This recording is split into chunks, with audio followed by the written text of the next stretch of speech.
am Orlando Jones, and I just want you to know that the Moana Nui Podcast will be starting soon. Stay tuned, yo. I'm Veronica Taylor, and from myself and Ash Ketchum, I just want to say, Moana Nui, I choose you!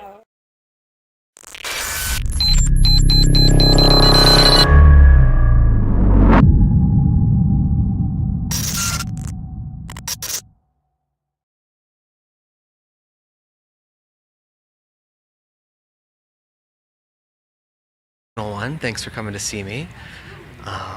Sweet. Wow, there's so many cameras, I don't know where to look. Are you ready? Okay. So, yeah. This is Mr. Brandon McInnis, who has perhaps the best hair of anyone I have seen all convention. If y'all want to line up for your questions, come over here. Oh, cool. How's it going? Good. How are you? Doing all right. JB versus the world. I need to ask you, how often do you thank your brother for getting you started down this path? Very often. Jonathan really was instrumental in me coming back to acting, and so I'm very close with my brother. He's a flight attendant now, and so he comes out to visit me pretty often in LA, and I go to visit him in Chicago and stuff. It's good. Sweet. How you doing? Hello. Okay, you play Sir Nighteye in My Hero Academia. Mm-hmm. But what quirk would you want to have? Ooh, what quirk would I want to have? I would want a quirk that's pretty much the ability that my character in Black Clover, Finral, has, which is creating portals to anywhere that he's been, which would save me a lot of time and money on airfare or time commuting to studios or anything. It'd be very convenient. I'd want that. Thank you. Sure thing. Hello, Robert from Blurdography. So there was this other guy here, J. Michael Tatum, who said you were pretty good at speaking Japanese. Can you tell us how it is working as a translator, and how did you switch gears to, being a voice actor? Voice actor. Well, I've switched gears a few times. My undergraduate degree is in Japanese, and I studied abroad and lived with a homestay family in college for about half a year, and then I worked in Japan as a translator and interpreter for a tech company, and it was wild. Translation is a very difficult industry for a number of reasons. They've been fighting computer-based translation for a long time in terms of trying to maintain their jobs, but also there are a lot of people who are bilingual. There are a lot of people who speak both languages, but it's hard to quantify people's abilities within that word of fluency, being fluent in another language. So it's actually a very difficult industry, and it's hard. And you have a lot of people who want to put a lot of creative effort and do a really great, amazing job, but sometimes the deadlines are insane in the translation world. So I left after a little over a year working in Tokyo and came back, and I was finishing up my graduate degree in software engineering, actually, information technology, and worked as a software engineer, and then I started doing musicals in Dallas, and then shifted gears towards voiceover as more opportunities came my way, and I was like, sure, I'll do that, okay, and here I am now, which is kind of wild. Oh, and a quick clarification. Was it strictly translation, or was it, translation and interpretation? It was interpretation, too. I had worked on multiple projects. When I was in the office in Tokyo, I did translation. I was translating a book on a programming language, on programming simple video games. And then whenever the CEO would go on business trips or we would host events, I would fly with him, and I was his personal interpreter. So I did all kinds of crazy things. Like I interpreted for a startup event in San Francisco on Market Street. We hosted a hackathon at Uppsala University in Sweden at their game dev campus on the island of Visby. It was super cool, but interpreting is another beast. It's just a whole other beast, I should say. I adore interpreting. I actually prefer interpreting over translating, and interpreted for a lot of Japanese musicians at conventions like MomoCon. So I've interpreted for a bunch of Visual Kei bands, and Nobuo Uematsu, the Final Fantasy composer. I've interpreted for him several times, so he's great. Thank you so much. You're welcome. That J. Michael Tatum guy, he's pretty nice. I think you two will get along. He's pretty great.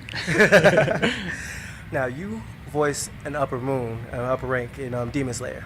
But if you're on the other side, if you're a Hashira, which breathing would you want to master? Oh, that's a good question. Oh, which breathing?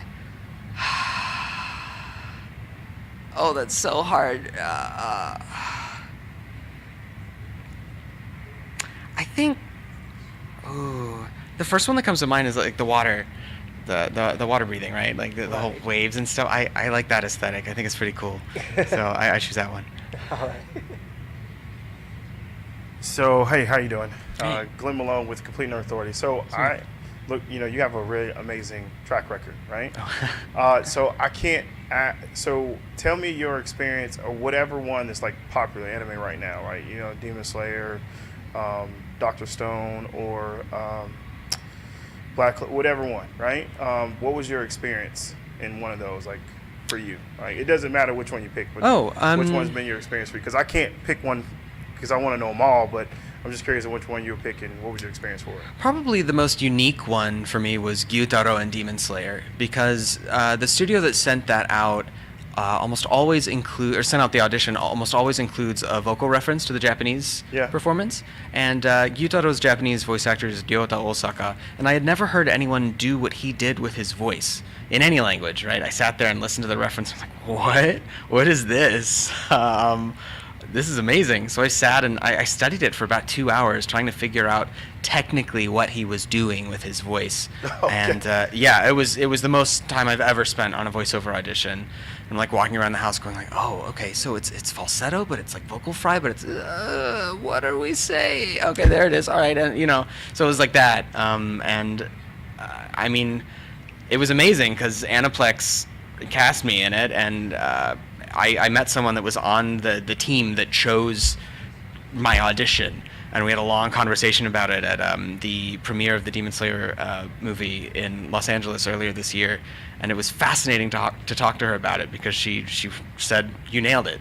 You're the only person who got what he was doing and like translated it well into an English performance. So it was really cool. Well, kudos to you, sir. Thank you very much. What anime world would you want to live in? What anime world would I want to live in? Ooh. That's an interesting question because all of them seem to have such dangerous things going on in them. What anime world would I want to live in? That's a good question. I don't know. I think Black Clover would be kind of cool. Yeah. Black Clover. Back again. Hello. How would you handle, you think, living in a world like Dr. Stone?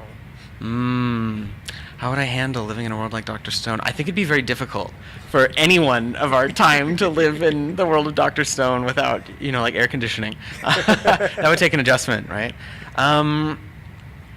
I would definitely ally myself with the Kingdom of Science, and not just because they have cola. How would I handle it? I think it'd be a rough adjustment.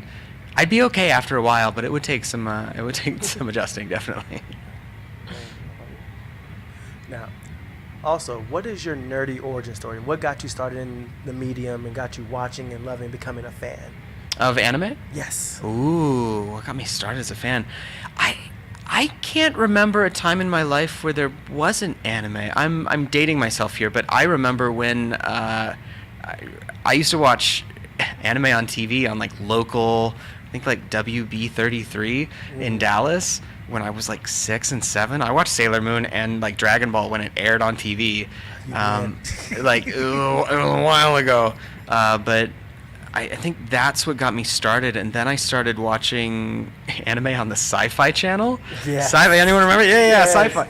Yep. I remember in Saturday mornings they'd have all kinds of anime, and I remember watching Armitage 3 and Record of Lodoss War and Fatal Fury, the movie. Those are classic anime to me. And so that kind of got me into it. And I was also a diehard Final Fantasy fan as a teenager. Final Fantasy 3, well, it was 3 in the States, 6 in Japan. That's the best one in my opinion, and I will die on that hill, though all of them are incredible. But you know, as I got older, I was like, yo, this media is really cool, and so I studied Japanese in college, and my big feat that I wanted to accomplish was I want to play Final Fantasy like 3, but in Japanese, like in the original language, and I did that, and it was cool, and here I am. Do you have a favorite quote from one of your characters? Oh, I have so many. Let's see. I'm trying to think. There are so... I really like the way that Finral in Black Clover says over and over to his companions in the Black Bulls, I am your superior! You know, as if to be like, you know, I outrank you. I shouldn't be having to deal with this.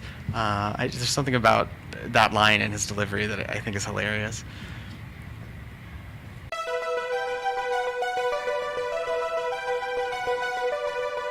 You need major life realignment. Okay. Starting with Baby Super Freak here. That is freaky. Yes, you are a tiny god.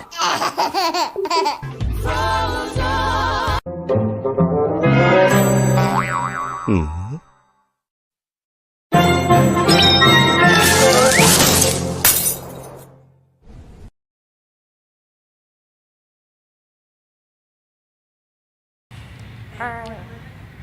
Are you recording? All right, everybody, I'd like you to welcome Mr. Greg Baldwin as everyone's favorite Uncle Iroh. Hello, my friends. I greet you this fine afternoon.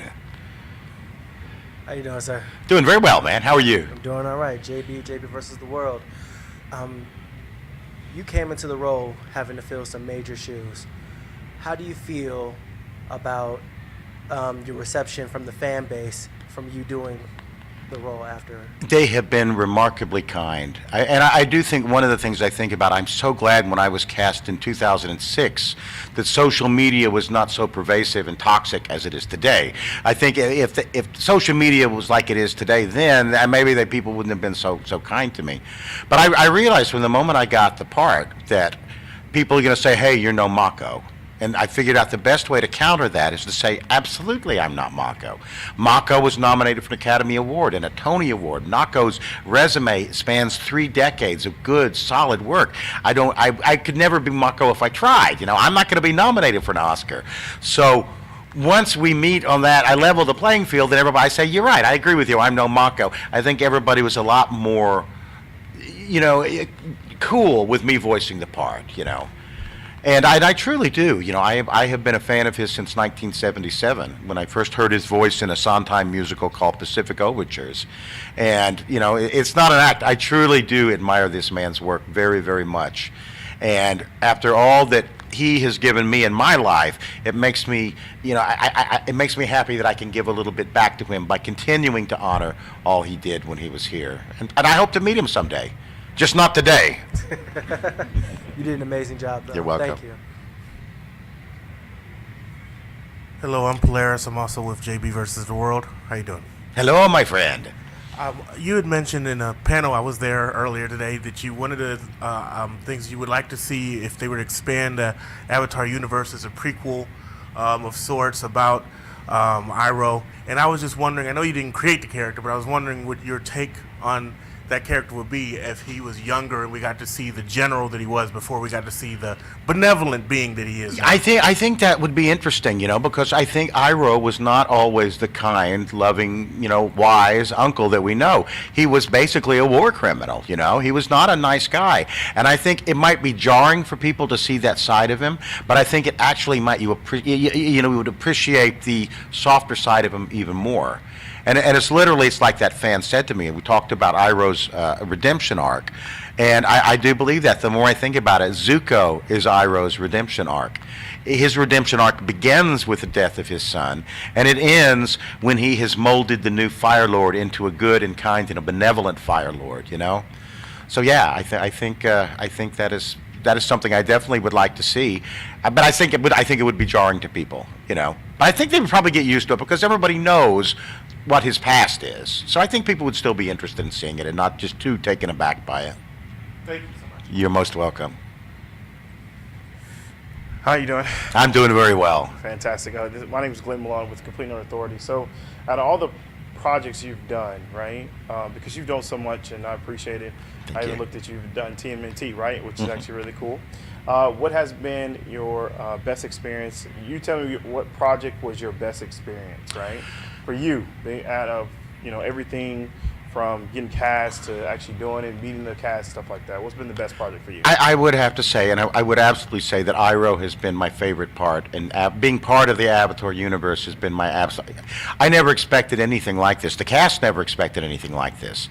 When we did the show, we knew it was a good show and it was well written, but if you had told us, 15 years from now, they're going to be lining up to meet all of you, we would have said, what? First of all, that sounds fantastic. And then we would have said, oh, you're crazy. To be a part, and it's happened to me literally 3 times within the last 2 hours, people will come up and they will cry and tell me these stories. And a couple of times it almost got me crying as well. And it means that as an actor or as a storyteller, it means that we've done our job. We've changed people's lives. We have made them laugh or cry, but mostly we've made them think. And we've touched them, and to be part of something that has genuinely moved people the way Avatar has, and specifically the way Uncle Iroh's wisdom has, because I hear again and again, I didn't get along with my father. Iroh was my father figure. That's some heavy shoes to step into, but you know what? In this world, in this dark world in which we live, any ray of light that we can find is a good ray of light, and if I can sort of represent that in the actual world, that's the greatest job in the world, and I'm blessed and lucky to have it. Thank you. You're welcome. Hi, I'm Corbin Shanklin with the Illuminati. Hello, my friend. So first I just wanted to say, when I was a kid, I absolutely adored the animated TMNT movie. I still do today. So it is incredibly like a dream come true to talk to you. So talking about the Teenage Mutant Ninja Turtles franchise, what are your favorite parts about that world and about Master Splinter? Well, I would have to say that he was voiced by Mako. And I've sort of grown up with the Turtles. I remember I was a little old when they came out. I was probably wasn't it the 70s or the 80s when they came out? I think it might have been the 80s, so I remember watching them. It's been interesting to me watching the various alliterations of it, iterations. I think that's the word, not alliteration. That's something altogether different. So it's been interesting watching it, and I do agree, of all the Teenage Mutant, I liked that particular, the CGI was perfect. And, I felt a little bit bad at the time because they called me up, and it's like, well, I'm kind of... Iroh had just happened, and I guess they knew about this, that they had found a voice actor. And I at the time, I felt, for that matter, I still feel a little bit of, I guess you could almost call it stolen valor, because I'm not Mako, but I have really had a wonderful life and have benefited mightily because of Mako. So at that time, especially when I had barely started voicing Iroh, it felt weird to be going in and doing all this dialogue for Splinter, knowing that the man himself was no longer able to do it, and then it also felt weird because that was his last credited role, and it's like, I don't want to really be. It felt a little weird. I'm glad that I had the opportunity, but that especially felt a little weird to me at the time, because he was credited as Splinter, and I was credited as additional voices. And so it felt, people say, oh, you were Master Splinter. And as I would say, I didn't actually voice Splinter because I'm not credited as Splinter, and I don't want to step on Mako's credits. So it's like, sort of Splinter. I'm Splinterish. Splinterish, I would say. If I sign anything, I will sign it Greg Baldwin Splinterish. Splinterish. You're welcome. Hello, Robert from Blurtography. Hello, my friend. So I caught a little bit of your panel earlier. I had to run around, and you mentioned like you're the only cast member of Avatar with a tattoo. That is correct. So you're a diehard geek. I am. I got this. I never thought of myself as a tattoo person, because I hate needles. So it's like I don't think that's going to be a good fit for me. But I had this idea that I would put the lotus tile, and I got just a temporary tattoo, and I would wear it at cons, just as sort of an Easter egg for fans who notice it and go, oh wow, And then the funny thing was that the longer I would wear it at cons, I would suddenly not take it off. And the next thing you know, I'm going through 5-6 tattoos a month. I think it's costing me $50-$60 a month. My wife says, hey, dude, man up. Go down to the tattoo parlor and have it done. And they say that once you get one, you want more. From almost the minute that this had healed over and they took the stuff off of it, it's like, oh, what if I put a Fire Nation emblem around the White Lotus tile? And what if I somehow worked Aku from Samurai Jack and I put, the Jedi insignia? And so, yeah, time was, I said, does anybody really want to see a 62-year-old man with a sleeve? Yeah, maybe not, but the beauty of being 62 is I don't care. I don't care. So I said it in the panel, but it's true. They said, do you really want something that permanent on your body? I'm 62. It's not going to be that permanent. Literally. I give it 20 years tops, and it'll be gone. Not to bring everybody down, All right, thank you so much. Thank you. Hi, my name is Mark from Blurredography. However, I am asking a question on behalf of our junior associate press member who could not be here at this moment, but she has a two-part question to ask you. All righty. All right, the first question is, hold on one second. Did you want to play a more villainous role in Avatar? And the second part of that of her question is, do you have a nephew that you give great advice to? I do have one nephew. And I actually mentioned to my wife, I thought, well, isn't it ironic that Uncle Iroh is this famous, uncle, and I literally have only one nephew in all the world. And it was the nicest thing my wife ever said to me. She said, Greg, you have millions of nieces and nephews. And it sounds a little weird, but I actually, the more and the longer I live in sort of this Iroh adjacent world, I do start to think of everybody as nieces and nephews.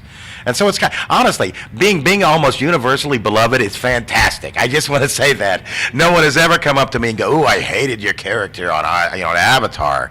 And as far as playing a more villainous role in Avatar, fortunately, again, thanks to Mako, I was able to play a more villainous version of Iroh, but it was simply named Aku in Samurai Jack. So as I always say, we all aspire to be Uncle Iroh, but every now and then you just have to have an Aku day. And indeed, if you follow my Twitter, you'll see what I mean. Sometimes I have Aku days. JB again. I follow you on Twitter, and you are a fantastic follow. Oh, thank you, my friend. Thank you. You said you're a longtime fan of the Ninja Turtles. Mm-hmm. Who is your favorite turtle, and why is it Leonardo? It's Leonardo because, he's named after Leonardo da Vinci. He's Leonardo. That's why, Leonardo. Although I kind of like Michelangelo, too, to be honest with you, Yeah. What's your reason and why? Why is he your favorite? Mainly, I just kind of like the name. To be honest with you, I think it's kind of a cool name, Thank you. And can you tell us, when did you start getting into geeky and nerdy things, or what that landscape was like that for you growing up? From the moment I was 10 years old. And, I remember it very, very distinctly. My parents had taken my little brother and I and dropped us off at the movie theater to see a film called Scrooge. It was a musical with Albert Finney. And I don't think I'd ever seen a musical before. And we got there early just as the film was ending. And it ends with this giant production number, which is just joy heaped on top of joy, heaped on top of joy. Everyone's singing and dancing. And I swear, I was only 10 years old, but it was like a religious experience for me. I literally started crying. I didn't even know why. And later I know that I realized I wanted to make everybody else as happy as that movie was making me. And so that's sort of when I discovered musicals. And once I discovered musicals, baby, that was my geeky culture for the longest time. Even today, pick a musical, I can probably sing a whole song from it. I love musicals since I was 10 years old. And indeed, because of a musical that ultimately I was cast as Uncle Iroh. Because I loved the musical that he was in called Pacific Overtures by Sondheim. And I loved it, and I would sing along with the record over and over and over again, like you do. And I had no idea at the time that I was actually working on a Mako impression. So, musicals, I am a musical nerd, and musicals have changed my life in very, very good ways. Thank you. Welcome. All right, two-part question to follow that up. What's your favorite musical movie or play, and single episode of a TV show that had a musical episode? What's your favorites? Now, my favorite episode of Avatar is Tales from Ba Sing Se. without a doubt, you know. Because everybody, it's that seminal moment when he's singing. It's so sad. I like to cry, you know. Now, my favorite musical, that's a little trickier because there's musicals from different eras. If you're talking golden era, I probably would have to say it would be My Fair Lady. If you're talking about the 60s and 70s when Sondheim came onto the scene, it would have to be Pacific Overtures. And then moving forward into the 90s and the big giant musicals, I have to admit I am a fan of Wicked, and I am a big fan of Hamilton too, you know. Lin-Manuel, Sondheim is gone, but thank God we have Lin-Manuel, you know. Thank you. You're most welcome. Just following up on his question, since you love musicals, do you love or hate when fans ask you to sing the song Legion of the Land? The song? Yes. It surprises me because I've been so vocal about, you know, not singing it. It surprises me when people still ask. And no, actually, I'm happy to tell them it's like I will not sing the song, and it really is because I feel like it's not my song. That episode was dedicated to Mako, and that probably for a lot of people that watch Avatar, that is one of the moments that really is stuck in their memory. And I don't want to mess with that memory in any way. So not only do I want to thank Mako and respect him and say thank you for your life and I honor your legacy, I also can't sing it as well. And I don't want people to, you know, think I don't want to sully anybody's memory. And it does make me think, because I'm lucky, I can say I don't want to sing it. But Paul Sun-Hyung Lee, who's going to be playing Iroh, live-action Iroh, in the Netflix adaptation, is not going to have that option. And I don't see any way. There's only one way I think they could do it, and none of the fans are going to be bothered by it. Have Mako's actual rendition of the song playing softly in the background. And that way, nobody's going to be upset. Because if he sings it, there are going to be fans that don't like it. If he doesn't sing it, there's going to be a lot of fans that don't like it. So it's kind of a no-win situation. So just let Mako sing his song, you know? Thank you, Mr. Greg. Oh! So I appreciate that, sir.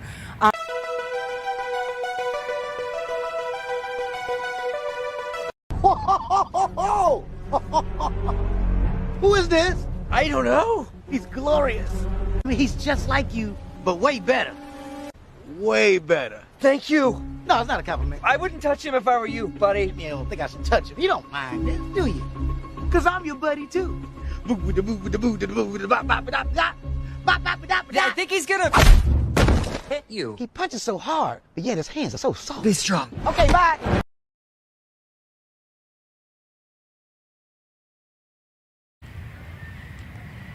All right, everyone. Our next guest is AllieCat Cosplay.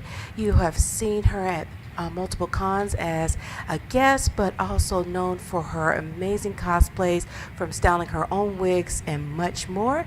And who's our first guest to ask the first question? Come on up. Good evening. How are you? Good evening. I'm doing well. How are you doing? I'm wonderful. My name is Mark. I'm with the Blurredography. First, I would like to say your cosplay looks amazing. I've been saying it all weekend, but I mean it when I say it. Thank you so much. Okay. My first question for you is, what is your approach when? How do you approach making new cosplay when you want to make a new one? Do you go by someone you want to do, or you just go by what elements do you put into your cosplay and ideas when you go to correct them? My attention span is super short, so as soon as I see a character that I love, I immediately start going buying fabrics. When they announced Lady D, when the game was about to come out, I spent 24 hours sewing a costume. I went to Joann Fabrics. I bought all the bridal satin I could, and I just used that passion for the character and the design to sew the costume, and just passion and attention span is what drives me to make costumes, because that is the core of what we do is cosplay. We're costume playing the characters that we love in the fandoms that we love and showing how we love it. And so that's how I go about my method. It's just pure passion, unless it's for a company or if it's for a group project, which is also more passion because it's more people who are in the fandom who enjoy the same thing I do. No problem. Hi, I'm JB of JB vs. the World. Notice you've been on a workout journey. Mm-hmm. Now, what got you started and what keeps you motivated? Back problems, sewing like this. And then one of my friends is a bodybuilder and a drill sergeant. He was like, well, that's because you have a weak core. And so I went to the gym and he was like, oh, well, I think you can lift heavier weights than this. You're pretty strong. And then the last time he worked out, he says, okay, lift this 315-pound barbell. And I did. And so now we are on a bigger fitness journey. It was all by accident. Because truthfully, I'm 5'10", 250 pounds, and I really want to be a 5'2" dainty little flower. But having that push to be who I am a glamazon, and so I decided to be true to who I am, as Naruto would be, and just continue with fitness. So more people who are into fitness keep coming up to me, and we're trading tips, and I'm taking those tips home, and I'm going to whoop my tail in the gym with those tips. Thank you. Deadlifts are the best. They're my favorites. They are my favorites too. Makes you feel so powerful. Man, you guys don't want no backs. That's what that is. Because I know when I was deadlifting, I was like, yeah, I can't do this too long. I like my back. Anyway, my name is Glenn Malone with Complete Nerd Authority. My question for you is, by the way, thank you for what you're doing. Thank you. My question is what, like I've asked some cosplayers before, what have you done to give yourself a reset, right? Because I know this is like a lot of pressure for you. So what has actually been your reset for you to allow you to keep doing what you're doing? And then what do you do to encourage others to find their reset so they're able to continue doing what they're doing? Does that make sense? Of what I'm saying? It does make sense. Yeah. This industry is super mainstream now, and it is a constant stream of you have to do this, or the fear of missing out, missing a convention, and the burnout can be extreme sometimes, going back to back to back.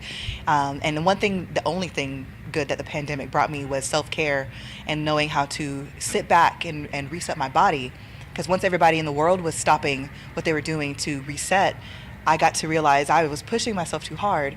And so those moments in which I'm feeling like I'm stressed, or if I feel like my body's giving out, I will stop and I will go do something different. I will go play the video game of the costume I'm wearing or working on. Talking to other friends, or touching grass is really helpful. Going outside and touching grass. Yes, you got to go touch grass. Get out of the house. There's a strong difference. Yes, but just having that reset and taking time for yourself to do something else that is not that pinpoint object that you're focusing on. You need a heavy physical reset before your mind can connect to that other reset. Thank you. Hello, Robert with Blurredography. Yes. What is can you think of an opportunity that you've gotten that has been impactful to you that would only come about through cosplay? Yes. I was very fortunate. God Save the Queen Fashions has a shop here in Atlanta, and I've looked up to her for a very long time, especially when I first started cosplaying. She was a guest at Anime Week in Atlanta, and I ran across her as my shy little self, and I was like, hello, my name's Allison, I love what you do, and I ran away, probably with my arms flailing back. And the next time I saw her, I was more skilled in what I do, and I messaged her, and I was like, please, I want to work for you. Please let me work for you. Please let me do something. And from conventions, she knew me. She knew the work that I did, and she gave me a chance to work on her shop. We did an interview. I did some test work. And then we worked on a big project, the Grand Master that you see on her YouTube, that we did for Capcom, for the Capcom Convention Center. I'm not sure where it's at. I know it's at the Capcom facility, but the 7-foot-tall Grand Master, and she trusted me to use the skills that I learned from art and cosplay to work on that larger project that's going around the world right now. So just getting able to meet other like-minded individuals who are passionate about creating a cosplay at conventions has jump-started my career to doing it full-time. And that was just a major opportunity that I'm glad that I was here for. Thank you so much. Thank you. Okay, I was able to ask Yaya Han this earlier, so she had a very interesting take, so I want to get your take on it as well. The cosplay community, as big as it is also very divisive with cosplay isn't consent, and certain people can't cosplay certain characters for certain reasons, and just even crafting versus buying cosplay. What challenges have you personally faced as a cosplayer that have affected you? Oh, in that aspect. Ooh, that's a good question. There's always going to be divisive nature between us. I think we're the community that blew Reddit up. So, everybody has an opinion on that. I really don't let outside comments faze me. And I don't know if that's just ignorance or just me being like, you don't know what you're talking about. You don't know me. Because when I'm at home doing what I do, I'm not sitting there in my pajamas at 4 a.m. painting a piece of armor because I want you to like it. I'm painting it because I love that character and I love doing it. So I really don't personally let that affect me because those people are projecting their insecurities because you're doing something for yourself. And my major catchphrase is go have fun because no one's going to have it for you. So I'm not going to let anyone stop my fun because that's really all I have. If I didn't have cosplay in this community, I don't know, I'd probably be working at a desk job at Blue Cross Blue Shield. Everybody said, oh. Oh, yes, I probably would. Thank you. JB again. Hey. What advice do you have for creatives, whether it's cosplayers or writers or actors who want to turn their passion into a business? What advice would you give them? Ooh. Be kind to others and don't underprice yourself. Don't undervalue yourself. A lot of people will come up to me about their 2D work, their cosplay, their fabrication, their ability to promote themselves, and just feel like they're not as good because they're comparing their beginning journey to someone's like level 99. And it's discouraging that, hey, I was also there at one point and I know how that felt, and I don't want you to feel that way and stop. Because looking down on the floor and seeing all these people being able to put themselves out there and like create what they create, I just don't want them to stop or compare themselves, because comparison is the thief of joy, and I just want you to have that joy in what you do because it'll take you far. Everyone has a niche in this community, whether it's writing podcasts, writing articles, doing promotions, running game tournaments. We have wrestling now. Not all nerds are wrestlers, but all wrestlers are nerds. That's a fact. So it's a fact. So it's just we're creating this melting pot of community. So I want everyone to not stop what they're doing and have their own place in this little world we're making. Don't stop. Thank you. Thank you. Hi, my name's Corbin. I'm with theilluminati.com. So my question is, what advice would you give to someone who wants to get started in cosplay but doesn't know where to begin? Ooh. Definitely not asking for myself or yes. anything. There are so many free resources that we have online, whether it's Kamui Cosplay on YouTube, Kenpatsu, Sarah Spaceman. There's just endless amounts of just knowledge out there and that you don't even have to pay for. And then you have, once you start there on the very beginning, like the basics of cosplay, we have Casey Renee. The Humble Bundle has all of the books, fabrication, cosplay, sewing basics. I think you can get 30 books for $20 or a $15 donation on Humble Bundle. I think it's currently right now for the spring sale. But just resources. There's so many free resources where we normally didn't have it before. You used to have to go to DeviantArt and look at PDFs that were this long and this skinny to know what we're doing. But just resources, and when you get stuck in a place, don't feel afraid to reach out to those other creators that are like maybe master level at it or journey level at it, and ask them questions like, hey, I have a mistake here, or I'm having difficulty understanding what you mean by this. And even the ladies at your Joanne Fabrics, I have made great friends with them because they have like traditional techniques like quilting that I'm using on a cosplay right now, or using trapunto to make a skirt. Just reaching out to other people and not feeling afraid to talk about it, or acknowledging that, oh, I need some help on this issue. No problem. Hello, my name is Polaris, also with JB vs. World. Hi. I love your cosplay, it's beautiful. Thank you. My question is, out of all the many characters you've cosplayed as, is there one that you could think of that once you put everything together and you saw yourself, you identified with the most, and why? Oh, it was Lady Dimitrescu. Lady Dimitrescu. When I first saw her, like literally, I haven't cosplayed her yet, but Diva Pleva Laguna from Fifth Element. That's a future costume. That's my dream costume before I retire. But just the tall women, because also growing up being the tallest girl in the class until I graduated, and being picked on for it, being picked on heavily because I was also deathly shy to talk. All I wanted to do was play video games, go to school, and go home. Seeing them on the big screen, and they were just tall, beautiful, powerful, and I was like, people like them, so why don't I like myself, because I have those qualities too. I put Lady Dimitrescu on. I put on my shoes. I was 7 foot tall. And just the feeling when you step out of that hotel room and you have to dip out and the hotel staff goes, ah! I was like, oh, that's the reaction I wanted. Like, I feel her. And then the way you move, you just become the character. And just the reaction you get from other people, as well as seeing yourself in the mirror and scaring yourself. I just identified with her immediately. Thank you. I kind of caught on to something you kind of said earlier in the previous question, and I kind of got an interesting question for you. Yes. How do you turn cosplaying into a business? To a business. I did not, well, you know what? Technically, I did do it overnight. Not by choice. I have a background in traditional art. I have a BFA in fine arts. And then I went to graphic design because I was discouraged from pursuing art as a career. So I went to school for art. And then I went to graphic design because that's where the money was at to support the future family I like to make. And then I hated doing graphic design in the office with the bright lights above me. All I could think about was going home and finishing my projects. One day, I was working at a really bad company where they would literally yell at you all day. One day, I got fired along with half of the staff.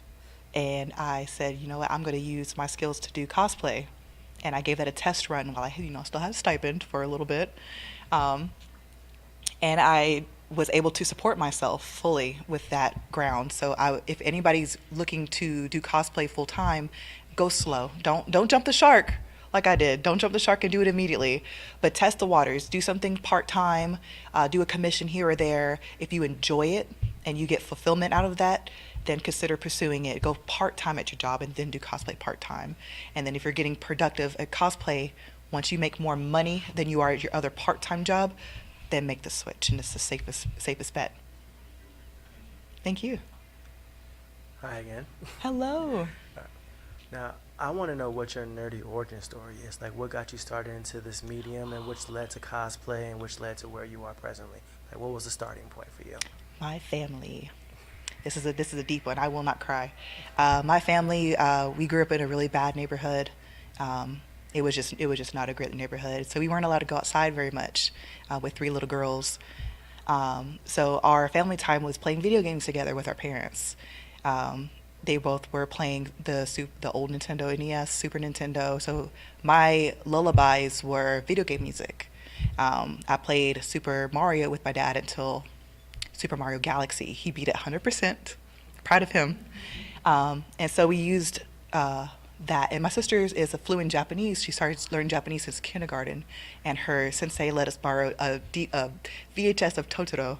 And that was the first anime I ever saw. And I was like, wow, this is amazing. And we went to Blockbuster and we saw Dragon Ball before Dragon Ball Z was on Cartoon Network. And I was like, oh no, this is different. This is not Dragon Ball. But my whole family is nerds. Both teachers, doctor, a Japanese linguistics major, and a cosplayer. So family is what got me into the nerdy aspect. And then in college, when I was going to school, they were like, hey, I joined the largest student organization, the Campus Nerds of CSU, go Cougars. And they were like, hey, we're doing our annual trip to Anime Week in Atlanta. I was like, what is a convention? They're like, oh, we just get together and play video games. I'm like, okay, it's like we do here, but we'll go there. And then I saw the very first cosplayer ever, Yaya Han, walking across as Felicia from Darkstalkers. And I was like, oh, wow, that's what they do here? They hire these actors to be the characters? Like, no, she's just an attendee. You can do this too. And that night I went home and I cut up my yellow t-shirt and green t-shirt and I tried to make a Bowser costume. It was terrible, full of hot glue. But I was like, I can do this, and one day I'm going to do this too because this is amazing. And that's where it started with cosplay back in 2008. And then I started cosplaying fully in 2010. And it's just I make friends and family through my nerdy hobbies because it's also a connection they have to it. No problem. All right, this question is coming from someone who couldn't be here. They said, for all the tall and curvy girls, so many in your fan base look up to you because you broke through that wall that so many have those insecurities with. What advice would you give those that are watching this that are interested in getting cosplay but feel very self-conscious about themselves? Yes. You're looking through the eyes of different lenses. There's some times where there are images where I see of myself and I'm like, oh, I don't like how that looks. But then I remember if I were to put my friend's face on my body, I would be like, girl, you are killing it. You look amazing. And it's all like a weird self-reflection thing. And there's also something for somebody else out there. I'm rather fond of like the large, big boy, Bowser-shaped men. So I'm like, okay, well, I wouldn't like it if they felt bad about themselves because I think they look amazing. So it's just step outside of yourself for a moment, take a picture, take a nap, and look at that picture again. And just don't get discouraged by what other people say because they're not you. They don't know what you've been through. And there are people out there who think that you are all that in a bag of chips plus some. It's just don't let other people's opinions affect how you feel. And that would be it. Okay, this is a kind of a two-parter question. Yeah. Is there a cosplay that you have worked on that once completed you did not like, and has there been a cosplay that you want to do that you have not done yet? Yes. I made Camilla. I have a print of her downstairs, but I made Camilla, and I had to rush it for a project to submit it, and I didn't like the fit of her. I want to remake her, but I didn't like the fit of her, but guess what? I still brought her to MomoCon, and I still wore her, and I still pretended like nothing was wrong, because if you don't point out your flaws, a lot of the times no one else is going to see those flaws. But I very rarely scrap projects that I don't like how they fit. I redo them. The mirror coat that I wore on Friday, that's the version 2 of that bodysuit. I didn't even wear the version 1. I sewed over that, so the version 1 is underneath it. If you look close, you'll see like another panel underneath it. But I never stop, or I don't throw the baby out with the bathwater. Just finish your project, wear it fully, and own it. And what was part 2? I'm sorry, my attention span. Yes, again, my favorite, Diva Plava Laguna from Fifth Element. I've been doing heavy research on it, as far as like even tracking down the designers. But the costume has been thrown away. It was fully latex, and so it just over time it just dissolved. So they threw it away. But I found all the construction notes. I found out who the actor was. I found out who the husband of the actor was, and I'm just shooting messages and figuring out how did you construct this? What is this portion made of? How does her headpiece stay on? What is the elements of her jewelry? And that would be the costume that I make that I would be most excited to make. That's been on my list since I started cosplay, and I will cosplay her. Thank you. Oh, thank you. Thank you so much.